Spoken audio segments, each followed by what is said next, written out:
ہمیں سپورٹ کرنے کے لیے ہمارے چینل کو ابھی سبسکرائب کر لیں اور بیل کے آئیکن پر کلک کر کے ہماری لیٹسٹ ویڈیو کی نوٹیفیکیشن بر وقت حاصل کریں۔ پکنک جولائی 2008 میں ہمارے گھر والے اور دوسرے رشتہ داروں نے کراچی میں پیراڈائز پوائنٹ پر پکنک کا پروگرام بنایا، لہٰذا ہم سب بڑی سی کوچ میں کراچی آئے۔ سمندر کے کنارے سب لڑکیاں جو سوائے میرے اور مریم کے چادر کے بغیر تھی، اس سب اور لڑکے وغیرہ بھی تھے، پانی میں کھیلنے لگے اور مجھ پر فقرہ کسنے لگے، تارو یہ چادر کتنی آکورڈ دقیانوسی لگ رہی ہو، اب ہم سب میں سب لوگ تمہیں دیکھ رہے ہیں اور ہمیں برا لگ رہا ہے۔ میں نے کہا چاہے کچھ ہو جائے میں چادر نہیں اتاروں گی۔ میری والدہ بھی کہنے لگی یہ تو پیدائشی گنوار ہے، ہر وقت لپٹی لپٹائی رہتی ہے، اس کا جسم تو بے ڈنگا ہے اس لیے شرم سے چھپائے رکھتی ہے۔ سارے لڑکیاں ہنسنے لگے، لیکن میں نے چادر نہ اتاری۔ جب سب لڑکے اور لڑکیاں پانی میں بہہ گئے تو لڑکیوں کے لائن کے سوٹ ان کے جسموں سے چپک گئے۔ اب سب لڑکیاں اپنا سراپا چھپانے کی ناکام کوشش کرنے لگی، لڑکوں سے شرمانے لگی اور چیخ کر مجھ سے میری چادر مانگ رہی تھی۔ میں نے اس وقت کہا مجھ پر تو اس وقت فقط آپ لوگ ہنس رہے تھے اور تم پر اب تو پورا زمانہ ہنس رہا ہے، اپنی عریانی پر اب تم خود پشیمان ہو، اب تمہاری سمجھ میں کچھ نہیں آ رہا ہے۔ گھر واپس آئے تو پھر وہی لامتناہی سوچ کہ کیا کروں کیا نہ کروں۔ بھائیوں کے رویے کے بعد ممی نے بھی کل عام میری مخالفت شروع کر دی تھی، بہنوں سے کہتی تھی کہ کوئی تعویذ وغیرہ لاؤ، یا اپنے بھگوان کے نافرمان ہو گئی ہے، اور نہ جانے کہاں سے کالا علم جادو ٹونکے کرواتی رہتی تھی۔ رات کو میرے کمرے میں آ کر میرے بالوں پر پانی چھڑکتی تھی، گوند چپکاتی تھی، پانی پڑوا کر پلاتی تھی جو ہمیں پینا پڑتا تھا، اور ہمیں اسے بسم اللہ پڑھ کر زمزم سمجھ کر پی جاتے تھے کہ حقیقی مؤثر تو اللہ تعالیٰ کی ذات ہے۔ کالا جادو ہندو مذہب میں ایک براہمن ٹائپ کے لوگ بھی ہوتے ہیں جو کالا علم یا کالا جادو کرتے ہیں۔ والدہ نے اس کو ڈھونڈ نکالا، وہ قبرستان سے کوپڑیاں نکال کر اس پر نہ جانے کیا کیسا کالا جادو کرتا تھا۔ کوپڑی راکھ بنا کر ہمیں پلوائی جاتی اور سر میں ملی جاتی تھی۔ ان کو یہ نہیں معلوم تھا کہ اس راکھ کو بھی حکم دینے والی کوئی ذات موجود ہے۔ اگر کوئی ہندو لڑکی اپنے مذہب سے ہٹ جاتی یا مسلمان سے شادی کر لیتی تو یہ کم وقت اپنے جادو کے زور پر اس کو ڈھونڈ لیتا اور پاکستان کے بارڈر لائن کراس کروا کر اس کو گم کر دیا جاتا اور کسی ہندو سے اس بیچاری کی مٹی پلیت کر دی جاتی۔ ہمیں یہ سب معلوم تھا، ایسے 2-3 کیس ہمارے سامنے ہو چکے تھے اور ہم اسے رات دن کوستے رہتے تھے، لیکن اس کے بھی دن لمبے تھے کہ کیا کر سکتے تھے، اللہ کی مصلحت اللہ ہی جانتا ہے۔ میرپور خاص میں بدنامی میرپور خاص میں والدہ نے کافی بدنام کر دیا تھا، ہر آئے گئے کے آگے روتی رہتی کہ بیٹیاں مسلمان ہو گئی ہیں، نہ جانے رات کو کمرے میں کس کو بلاتی ہے، اندر کیا کچھ ہوتا ہے، کمرہ بالکل بند رکھتی ہے، حالانکہ ہم رات کو نماز یا تہجد پڑھ رہے ہوتے تھے۔ والدہ جب دودھ والے سے دودھ لینے بغیر دوپٹے کے دروازے پر جاتی اور اس سے بھی کہتی کہ میری بیٹیاں میرے کنٹرول سے باہر ہو گئی ہے، کہیں سے تعویذ لا کر تو دو، یہ بہت بگڑ گئی ہیں۔ اب آئے دن مار پیٹ دگنا فساد ہونے لگا تھا، اکثر والدہ صاحبہ کا ہاتھ اٹھنے لگتا، چھوٹی چھوٹی باتوں پر مارنا شروع کر دیتی، خصوصاً جب سے بھائیوں نے ہاتھ اٹھایا تھا۔ امی کو تو جیسے ہی فری ہینڈ مل گیا تھا میں تقریباً روزانہ پیٹتی تھی، حالانکہ والد صاحب بھائی سے ناراض تھے کہ جوان بہن پر ہاتھ کیوں اٹھایا۔ اس طرح کے حالات نے ہمیں میرپور خاص میں کافی بدنام کر دیا تھا۔ ہندو رشتے آنے بند ہو گئے تھے اور مسلمان سارے شہر میں چیمے گویاں تھی، کانا پوسی تھی، لیکن سامنے کوئی کچھ نہیں کہتا تھا۔ مسلمانوں کے نظر میں میرے لیے عزت و تکریم تھی، لیکن وہ خاموش تھے۔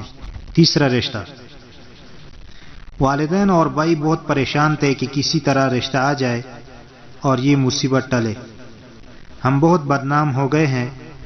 میری بہنوں کو پیغام بھیجا کہ فوراً رشتہ تلاش کرو۔ بڑی بہن کے سسرال عزیز کراچی میں رہتے تھے، بہن کے کاوشوں سے کراچی سے رشتہ آیا۔ رشتہ بہت اچھا تھا کیونکہ وہ شاید ڈاکٹر صاحب تھے۔ سب گھر والوں کی رال ٹپکی واہ واہ ہوئی اور مجھے بتائے بغیر رشتہ منظور ہو گیا۔ جلدی جلدی مجھے بہن کے ساتھ کراچی بھیجا گیا کہ جاؤ اپنی شادی کی شاپنگ کراؤ، خیر کو ابو کی لاڈلی ہو۔ اپنے سوچوں میں گم جب میں بہن کے ساتھ کراچی آئی تو میں نے بہن سے التجا کی کہ بس ایک دفعہ مجھے لڑکا دکھا دو۔ میں نے سوچ لیا تھا کہ موقع اچھا ہے، لڑکے کو اپنے مسلمان ہونے کا بتاؤں گی اور اس کو مسلمان ہونے کی دعوت بھی دوں گی، لیکن ہوتا وہی ہے جو منظور خدا ہوتا ہے۔ میری بہن نے لڑکے کو میرے اور اپنے آنے کی اطلاع کر دی۔ رات کے 8 بجے ہم وہاں پہنچے تو کیا دیکھتے ہیں کہ لڑکا بوتل پر بوتل چڑھائے جا رہا تھا، بوتل لہرا لہرا کے پی رہا تھا، نشے میں مدہوش میرے بجائے بڑی بہن کو گور رہا تھا۔ یہ ہیں قدرت کے کھیل جو ہماری سمجھ میں نہیں آتے۔ ہم 1 گھنٹہ ٹہر کر واپس آ گئے۔ میری بہن کاٹو تو بدن میں لہو نہیں، شرم سے خاموش۔ گھر آ کر ابو کو ساری داستان نمک مرچ لگا کر سنائی۔ امی نے تو کہا کہ کر دو، سب ہی شراب پیتے ہیں، کون سی بڑی بات ہے۔ ابو کہنے لگے آپ خاموش رہے، میں اپنی بیٹی کسی شرابی کو ہرگز نہیں دے سکتا۔ مریم سے مشورہ۔ اب میں نے سوچنا شروع کر دیا کہ کب تک بچتی رہوں گی، کہیں ایسا نہ ہو کہ بے ہمت مرد سے بیزار خدا والا معاملہ ہو جائے۔ اللہ نے عقل دی ہے تو اس کو استعمال کرنے کی ہمت بھی کرنی ہے۔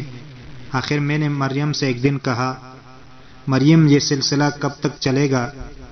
اب تک تو اللہ میاں میری حفاظت کر رہا ہے، اگر میں نے اب بھی کوئی مثبت قدم نہ اٹھایا تو نہ جانے کیا ہو جائے۔ مریم نے کہا ہاں یہ تو ہے، لیکن کیا کروں گی؟ تو میں نے کہا اگر تم ساتھ دو تو سب کچھ ہو سکتا ہے۔ مریم نے کہا ہم کیا کر سکتے ہیں؟ میں نے کہا ہم گھر چھوڑ سکتے ہیں۔ مریم نے کہا کیا نہیں، یہ نہیں ہو سکتا عائشہ، میں گھر نہیں چھوڑ سکتی اور نہ تم چھوڑ سکتی ہو۔ میں نے کہا میں تمہیں کہہ رہی ہوں ہم گھر نہیں چھوڑ سکتے، تو پھر میں نے کہا میں تمہیں کہہ رہی ہوں ہم گھر نہیں چھوڑ سکتے، تم پتھروں سے سر ٹکرا رہی ہو، دیکھنا تم بھی لہو لہان ہوگی اور مجھے بھی کرو گی۔ میں اب کہہ رہی ہوں واپس چلتے ہیں اپنے باپ دادا کے روش پر۔ میں نے کہا نہیں میری جان نہیں، اب تم بھی میری لاش پر سے گزر کر وہی واپس جاؤ گی۔ مسلمان ہونے کے بعد میں تم کو اپنی زندگی میں ہندوؤں کے حوالے ہرگز نہیں کروں گی، حرام موت مرنا منع ہے۔ عائشہ تو مر سکتی ہے، یہ نہیں کر سکتی اب۔ میں نے کہا مریم میرے بہن، اگر ابھی بھی میں کڑے کڑے گر کر مر جاؤں تو کیا تم گھر چھوڑ دو گی؟ مریم نے کہا نہیں، میں ایسا اب بھی نہیں کر سکتی، تو تمہارے مرنے کی بات کیسے کر سکتی ہوں؟ میں نے کہا میری پیاری بہن، میرے دین کے ہم سفر، تم اگر ابھی مر جاؤ تو بھی میں ایسی وقت یہ گھر چھوڑ دوں گی اپنے دین کے خاطر، اپنے اللہ کے خاطر۔ اب تک بھی صرف اور صرف تمہاری وجہ سے ٹہری ہوئی ہوں، مجھے نہیں معلوم میری منزل کہاں ہے، لیکن جس کے لیے گھر چھوڑوں گی وہ خود ہی حفاظت کرے گا، یہ اس کا وعدہ ہے۔ میرے ارادے سن کر مریم ڈھیلی پڑ گئی، اس کو وہ سب واقعے یاد آنے لگے کہ دین کی خاطر عائشہ نے کیا کیا برداشت کیا ہے۔ مجھے دیکھتی جا رہی تھی اور آنسو کی شبنم برساتی جا رہی تھی۔ یہ وہ برسات ہے جس کا کوئی موسم نہیں ہوتا۔ میں نے مریم کے آنسو خوش کیے اور نماز کی یاد دلائی اور بڑے پیار سے اس کو سمجھایا کہ اپنے اللہ سے استقامت کی دعا مانگنا، مانگ کر تو دیکھ کیا کیا ملتا ہے نماز میں۔ میں خود بھی رو پڑی، سجدہ لمبا ہو گیا، خلوص دل کے سجدے رائے گاہ جایا نہیں کرتے۔ بھائیوں نے تقریباً بول چال بند کر دی تھی۔ امی کے شگوفے عروج پر تھے، کبھی کبھی تو اپنے لمبے ناخن سے میرا منہ نوچنے کا کام کیا کرتی تھی اور میں اپنا چہرہ بچاتے ہوئے کلائیاں اور ہاتھ زخمی کروا کر بیٹھتی تھی۔ کلائیوں پر ممی کی نشانیاں اب تک موجود ہے، جن کو رات کی تنہائی میں بڑے پیار سے دیکھتی ہوں اور روتی ہوں۔